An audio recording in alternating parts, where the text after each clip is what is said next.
আসসালামু আলাইকুম। আজকে আমি রান্না করব বুটের ডাল আর বুকের মাংস দিয়ে টিকিয়ে। আলু, আজকে আদা, অন্যভাবে রান্না করব। প্রথমে পেঁয়াজ, বুটের ডালগুলো রসুন, সিদ্ধতে দিছি, কাঁচামরিচ হলুদ, মরিচের গুঁড়ো, সব ধনিয়ার গুঁড়ো একসাথে দিয়ে ব্লেন্ড করে লবণবিহীন। ফেলবো। আমার ডালগুলো নতুন ছিল, রসুন, তাই চুলায় একটু বসায় রাখলে সিদ্ধ হয়ে যায়, কিচ্ছু করতে হয় না।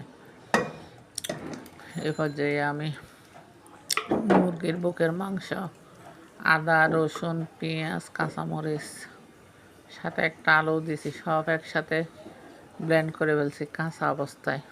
ব্লেন্ড করে তারপর ওই ডালের মধ্যে ডালে দিছি। তারপর চুলায় আধা ঘন্টা মতো বসায় রাখছি।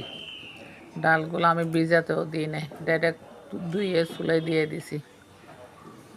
আধা ঘন্টার মতো হওয়ার পরে ডালগুলো থেকে সিদ্ধ হয়ে গেছে, আর ব্লেন্ড করতে হয় নাই। আমার খাঁটি নাড়াতে ডালগুলো মিহি হয়ে গেছে।